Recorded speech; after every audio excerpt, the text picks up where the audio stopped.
حضرت لوط علیہ السلام حضرت ابراہیم علیہ السلام کے بھتیجے تھے اور ان کا بچپن حضرت ابراہیم علیہ السلام کی نگرانی میں گزرا۔ ان کی تربیت حضرت ابراہیم علیہ السلام نے کی۔ حضرت لوط علیہ السلام اور ان کی بیوی حضرت ابراہیم علیہ السلام ہر ہجرت میں ہمیشہ ان کے ساتھ رہے، اور جب حضرت ابراہیم علیہ السلام مصر میں تھے تو اس وقت بھی لوط علیہ السلام آپ کے ساتھ تھے۔ مصر سے واپسی پر حضرت ابراہیم علیہ السلام فلسطین میں آباد ہو گئے اور حضرت لوط علیہ السلام شرق اردن کے علاقے میں آباد ہو گئے۔ اس علاقے میں دو مشہور بستیاں سدوم اور عمورہ تھیں۔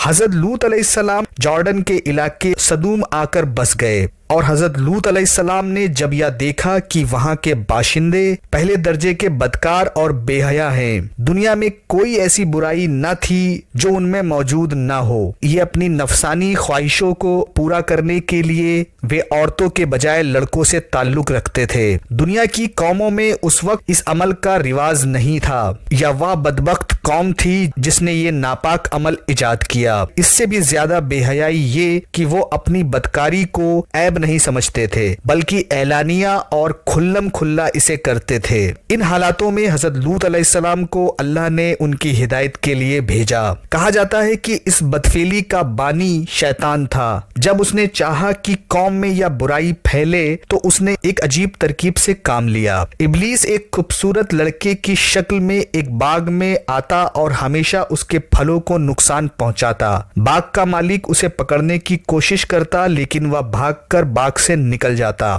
جب باغ کو بہت نقصان پہنچا اور باغ کا مالک پریشان ہو گیا تو ایک دن ابلیس نے کہا کہ اگر تو چاہتا ہے کہ میں باغ میں نہ آؤں تو میرے ساتھ یا غلط کام کر اور اپنے باغ کی طرف سے بے فکر ہو جا۔ باغ کے مالک نے کہا یا تو اچھا ہے، اور پھر اس برائی میں پڑ گیا، اور اس طرح شیطان نے اس بدکاری کو اس قوم میں جاری کر دیا۔ حضرت لوط علیہ السلام نے لوگوں کو اس فعل بد سے روکا اور ان کو ہر طرح سے سمجھایا اور اللہ کا خوف دلایا، اور کہا کہ اگر تم اس برائی سے باز نہیں آتے تو اللہ کا عذاب تمہیں آ پکڑے گا۔ لیکن لوگ اتنے بے شرم اور بے حیا تھے کہ بولے ہم پر اللہ کا عذاب لا اگر تو سچا ہے۔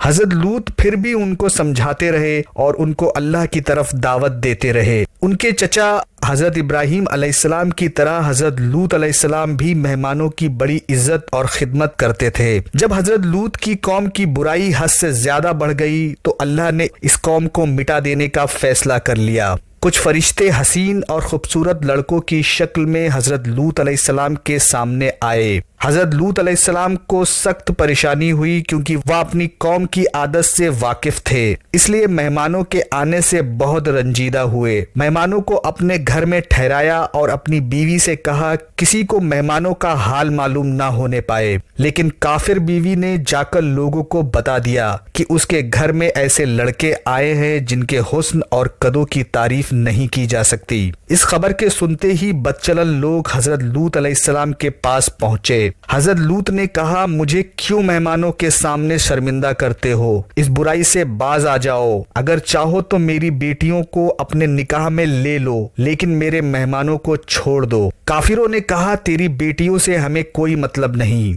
اے لوط جو ہمارا ارادہ ہے اس کو تم خوب جانتے ہو۔ فرشتوں نے جب یہ دیکھا کہ حضرت لوط بہت پریشان ہیں تو خاموشی سے ان کے پاس گئے اور کہا آپ بے خوف رہیے، ہم اللہ کے فرشتے ہیں اور یہ لوگ کچھ بھی نقصان نہیں پہنچا سکتے۔ حضرت جبریل علیہ السلام نے دروازے سے نکل کر اپنے پیروں کی ہوا سے لوگوں کی آنکھوں میں لگائی اور وہ لوگ اندھے ہو کر گرتے پڑتے گھروں کو بھاگے۔ حضرت لوط کو حکم ہوا کہ وہ بستی کو چھوڑ دے اور پیچھے مڑ کر نہ دیکھے۔ آخرکار عذاب الہی کا وقت آ پہنچا۔ رات شروع ہوئی تو فرشتوں کے اشارے پر حضرت لوط علیہ السلام اپنے خاندان سمیت دوسری اور سے نکل کر سدوم سے رخصت ہو گئے، اور ان کی بیوی نے ان کا ساتھ دینے سے انکار کر دیا اور راستے سے ہی لوٹ کر سدوم واپس آ گئی۔ رات کا آخری وقت آیا تو پہلے ایک خوفناک چیخ نے سدوم والوں کو تہس نہس کر دیا، پھر آبادی کو زمین سمیت اٹھا کر الٹ دیا گیا، اور اوپر سے پتھروں کی بارش نے ان کا نام و نشان